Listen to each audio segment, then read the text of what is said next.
Oh, Overwatch, what a game. From being the first live service game to win Game of the Year to whatever Overwatch 2 is.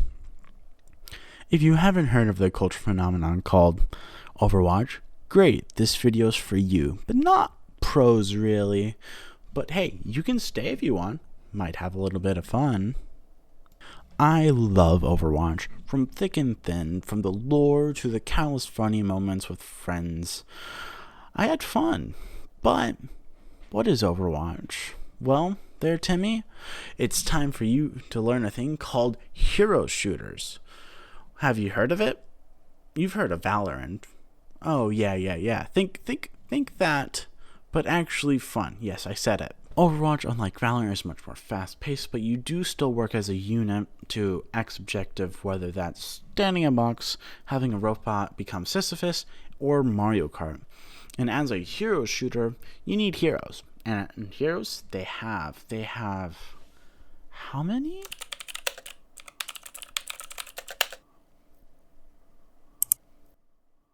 41? I don't think I can name them all, but those 41 heroes are separated into three classes. You have the tanks, your big boys who protect your team but also do DPS. You have damage, your bread and butter, what you'd expect from something that's called damage, your support. Your crutch that makes sure your straw house of a team doesn't get hit by the big bad wolf.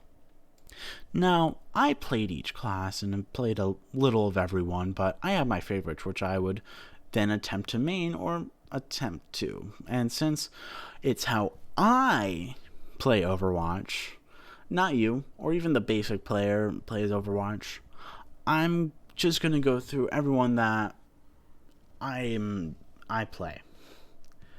Just like a quick skim of how I play each character and each class, because you and I don't have all day to get through 41 heroes. So let's start with my first favorite and now least favorite class, damage.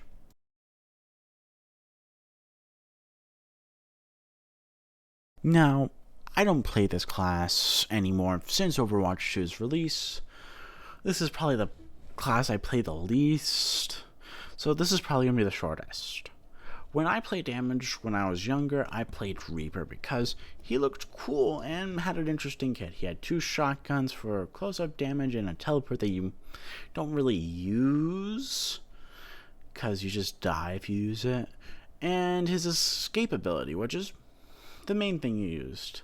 But as I got older, I started to enjoy support and tank because they had a lot more action, had better kits than just two shotguns.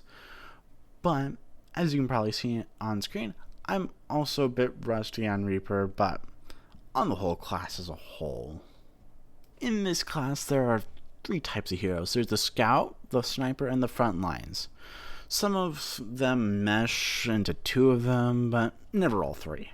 If you look at my Tracer gameplay, she's more of a scout that goes in fast damage and then leaving, being like a little mosquito that somehow is holding the black clave whenever someone knows how to play her. But you also have the people like Ashe, who by definition are snipers because they have a sniper. You can also put this under Widowmaker and Hanzo. But I'd also like to say Junkrat is a bit of a sniper. But if you look how I play him, it's more probable that you can, because I like to arc over and like hit the people on the team. So I'm sniping. But he also does frontline stuff as well, getting people off and being able to just AoE attack people. And so I love his little grenade launcher because I like just arcing it over and then hitting the healers and stuff is really nice.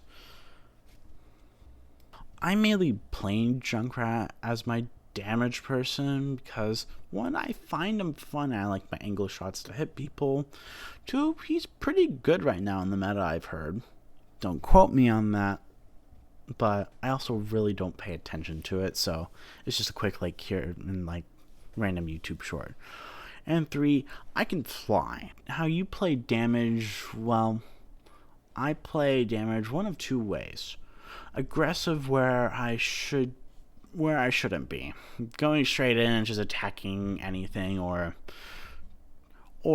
as a person who's just weakening people so the bigger people can kill people easier.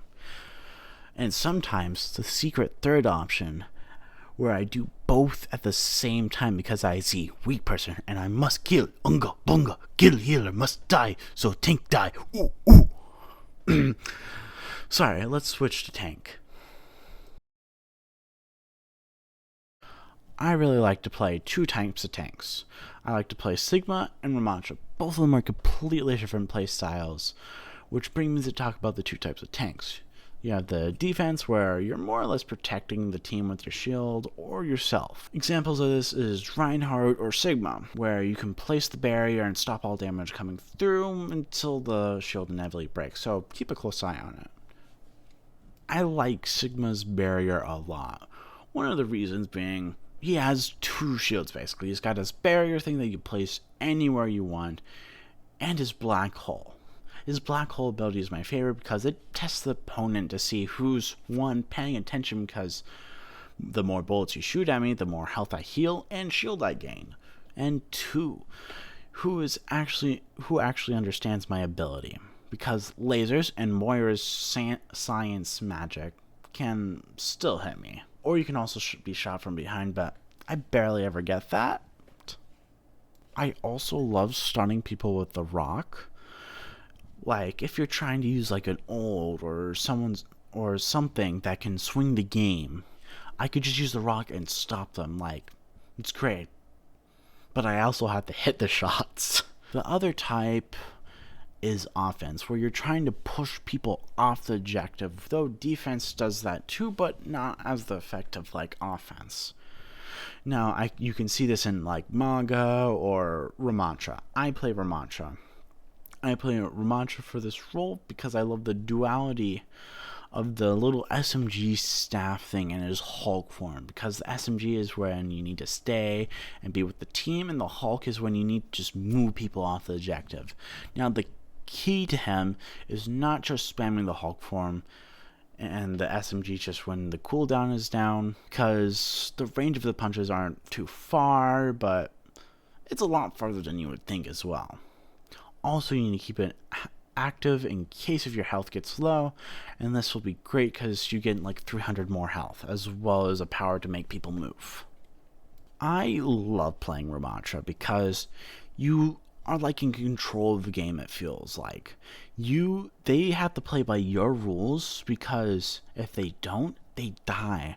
Like, watch this Reinhardt. He's trying to back off, but since I'm going on the offense, I kill him because he's trying to use a shield so he can regain health. But I hit through the shield and stuff. They have to go on the offensive. Now, I love playing tank because I am in the control position, and I'm pushing and making paths for the damage to attack the team, and I'm the defense, keeping others alive, whether that's with my body or the shield, and we're just getting on that objective. When you do play a tank, it isn't push, push, push, push, kill, kill, kill, kill. Yes, victory! You need to stick with your team and make sure that they are with you, otherwise you die. Yeah, that huge health bar does go down a lot faster than you think, when especially you aren't getting healed. Like, I have this clip. I'm pushing the payload, and I have gotten people off of it.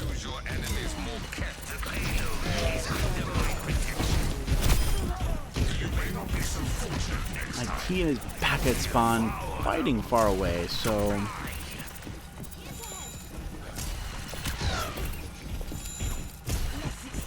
once the team respawns, my fate is sealed, and if they just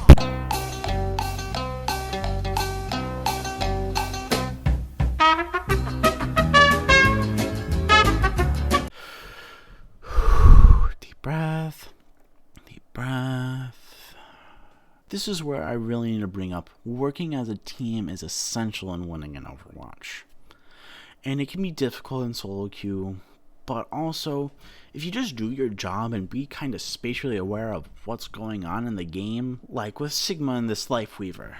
The Life Weaver does its job getting me out of the danger and healing me and saving other teammates as well. Where, if we watch this tank, this is not how you do it. I have no notes. It's perfect. Does exactly what it says on the tin. Nothing except mess up the whole team. We died. We failed.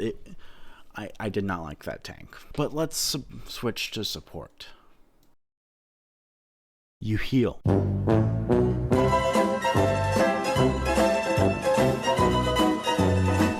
No, there's more to that than just heal. Though you do mostly heal. You are the blood of this team. Without you, the team dies. All the supports, they have their other supportive abilities like Juno's Speed Portal or Lucio's Speed Zone or Baptiste's Immortality Disc. You know, I do wonder what it's like in the Overwatch hospitals.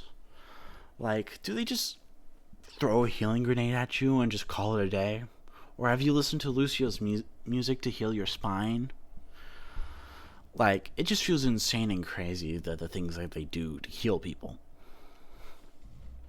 So, you have two types of supports. You have the Oprah Winfrey where you get healed, everyone gets healed. And in this category, I play Lucio for that. Basically, if people are in your circle, you can choose to, one of two effects. Speed, where everyone gets a speed boost, and heal. I don't need to explain this one, do I? Playing Lucio, I think, gave me a really good spatial awareness because I need to stare at everyone's health bar and what each person's doing and whether they need heals or speed to get to people. Now, with watching everyone, you get to your priorities on who you need to heal, and it's a simple 1, 2, 3, 4. 1, your tank. 2, yourself. 3, the other healers, and 4, the damage. Also, there's other things to do with that. If the tank's at full and the healer's a bit hurt and the damage really needs it to get healed, then the damage goes. Then the healer, and then you check on the tank. With Lucio, I can make my side effects better with the volume turn on, but I mainly use this on healing to make sure everyone is being healed, but there's also the few occasions that I use it if we need to just rush at the point because it's about to get stopped. Now, the other type is the attach type. For this, I play Moira. Now, this is a big difference between the types where the attach attaches onto people and only really heals 1 to 2 people at a time, whereas the Oprah is doing less healing, but everyone gets a piece of the pie.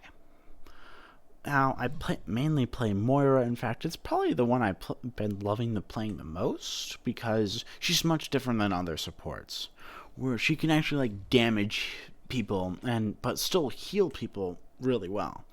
It's like a good duality that you have. Now, there have been times where I've gotten 15-player kill streaks and most healing done in the game because she heals a lot and she can heal herself and still punch you in the face.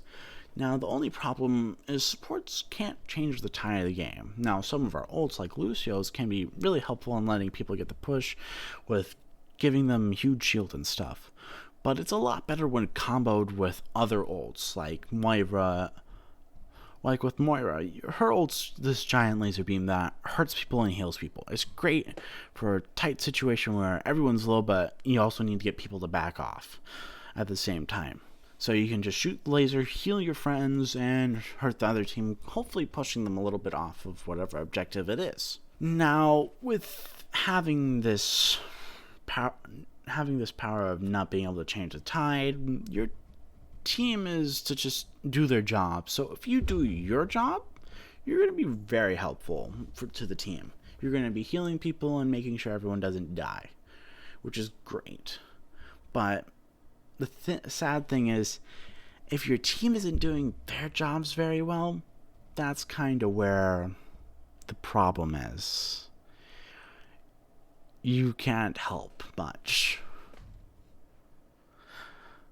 So, the conclusion of this, I love playing Overwatch. It has a place in my heart from all the funny moments to also the blood-boiling ones.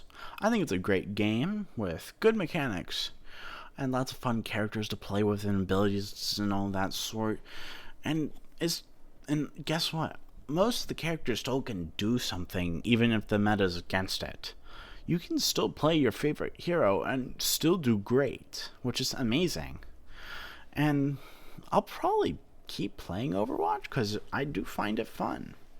I love all the little thoughts in my head and like working as a team with random people. And I think it's just great. And I hope you learned something from this, maybe. I don't know how informative I made it, but it'd be great. But I also hope you enjoyed, and thanks for watching this. And hope you have a good day. Bye.